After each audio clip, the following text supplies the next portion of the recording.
Welcome to the lecture. आज का हमारा टॉपिक है अंडरस्टैंडिंग द माया इंटरफेस। आगे बढ़ने से पहले हम सबसे पहले तो ये देखेंगे कि हम माया कहाँ से डाउनलोड कर सकते हैं फ्री में, क्योंकि माया का जो हम वर्जन यूज़ करेंगे वो होगा माया 2020 और हम डाउनलोड करेंगे ऑटोडेस्क की साइट से, जो कि स्टूडेंट वर्जन ऑटोडेस्क ऑफर करता है 3 साल के लाइसेंस के ऊपर। आप सबसे पहले तो अपना जो भी आप ब्राउज़र यूज़ कर रहे हैं आप उसको ओपन करें और autodesk.com पे आप ब्राउज़ करें। सबसे पहले स्क्रॉल डाउन कर लें आप, सबसे नीचे देखेंगे सपोर्ट एंड लर्निंग का एक लिंक होगा। उस लिंक के नीचे आप देखेंगे स्टूडेंट्स एंड एजुकेटर्स, इसको आप क्लिक कर लें। लिंक ओपन हो जाएगा आपके पास। बिल्कुल सामने ही आपके पास डाउनलोड फ्री सॉफ्टवेयर का एक ऑप्शन आ रहा होगा, इसके नीचे स्टार्ट नाउ का एक लिंक है, उसको क्लिक करें।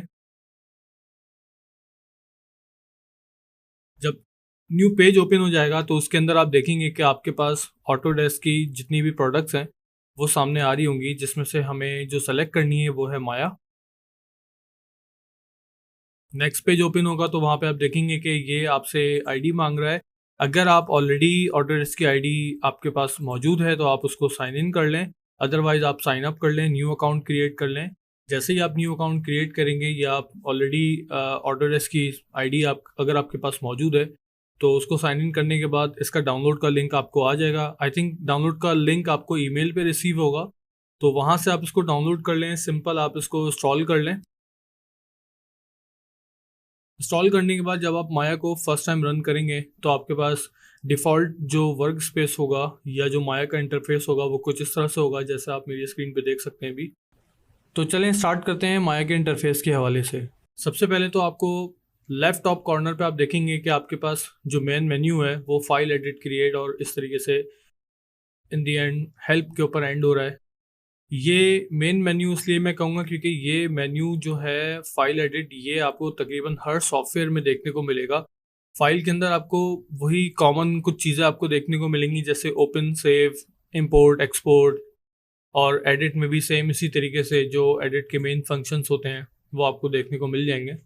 लेकिन डेफिनेटली माया एक 3D पैकेज टूल है, तो इसमें एडिट के जो ऑप्शन है उसके अंदर कुछ चीज़ें बहुत कॉमन है और कुछ माया के अपने हिसाब से चीज़ें चल रही हैं, जैसे डुप्लीकेट्स वगैरह, ग्रुपिंग वगैरह। इसके नीचे अगर आप देखेंगे तो आपको मॉडलिंग का एक ड्रॉप डाउन मेन्यू मिलेगा, जिसको आप क्लिक करेंगे अगर तो उसमें रिगिंग, एनिमेशन, इफेक्ट्स आपको नज़र आएगा। ये जो टूल बार है बेसिकली ये आपकी स्टेटस लाइन कहलाती है। इसके नीचे आप देखेंगे आपको curve surfaces, poly modelling, sculpting, rigging, animation, rendering, effects, ये आपका शेल्फ्स कहलाते हैं। ये बहुत इंपॉर्टेंट होता है।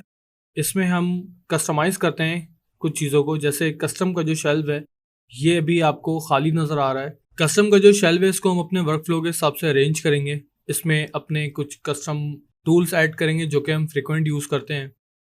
इससे नीचे आ जाएं, अगर आप लेफ्ट साइड पे अगर आप देखेंगे तो हमारे पास यहाँ पे एक टूल बार है, मेन टूल बार हम इसको कह सकते हैं, जिसमें हमारे मूव और रोटेट टूल हैं, सिलेक्शन टूल्स हैं। बिल्कुल सेंटर में जो आप ये एरिया देख रहे हैं ये हमारा व्यू पोर्ट है। यहाँ पे आप अपने मेन 3D एक्शंस परफॉर्म करेंगे, जैसे आप कोई मॉडल कर रहे हैं या आप एनिमेशन कर रहे हैं या आप लाइटिंग वगैरह कर रहे हैं, टेक्सचरिंग कर रहे हैं इवन, तो वो सारे के सारे एक्शन यहाँ परफॉर्म किए जाते हैं। इसको हम व्यू पोर्ट कहते हैं। ठीक है। राइट हैंड साइड पे अगर आप देखेंगे तो ये मॉडलिंग टूल किट है, इसके नीचे एट्रीब्यूट एडिटर, उसके नीचे चैनल बॉक्स। चैनल बॉक्स के अंदर आपके पास एक डिवीजन है, जिसमें नीचे आप देख सकते हैं कि यहाँ पे हमारे पास लेयर एडिटर है, डिस्प्ले और एनिमेशन, यानी कि हमारे पास डिस्प्ले लेयर्स अलग हैं और एनिमेशन लेयर्स अलग हैं। डिस्प्ले लेयर्स और एनिमेशन लेयर्स का मैं आपको आगे काम बताऊंगा कि हम किस तरह यूज़ कर सकते हैं। बॉटम पे आप देखेंगे कि हमारे पास ये एक टाइम स्लाइडर मौजूद है, ये एनिमेशन में हम इसको यूज़ करेंगे। टाइम स्लाइडर के नीचे रेंज स्लाइडर है, ये भी डेफिनेटली एनिमेशन के स्टफ के लिए यूज़ होता है। उसके नीचे अगर हम देखें तो हमारे पास एक कमांड लाइन बेसिकली क्या होती है, अगर आप इसके एक्सट्रीम राइट पे आ जाएं तो इसका जो वाइट बॉक्स है इसको हम क्लिक करेंगे तो ये स्क्रिप्ट एडिटर ओपन कर देगा। यहाँ पर हम कस्टम स्क्रिप्ट्स यूज़ करते हैं। इवन कस्टम स्क्रिप्ट्स के अलावा आप माया की अपनी परचेज स्क्रिप्ट भी यूज़ कर सकते हैं, डिफरेंट पर्पस के लिए यूज़ होती हैं। इसके नीचे अगर हम देखते हैं तो हमारे पास एक हेल्पलाइन बार है। हेल्पलाइन बार का काम ये होता है कि जो एक्शन हम परफॉर्म कर रहे होंगे व्यू पोर्ट के अंदर, उसका स्टेटस आपको यहाँ पे शो करता रहेगा।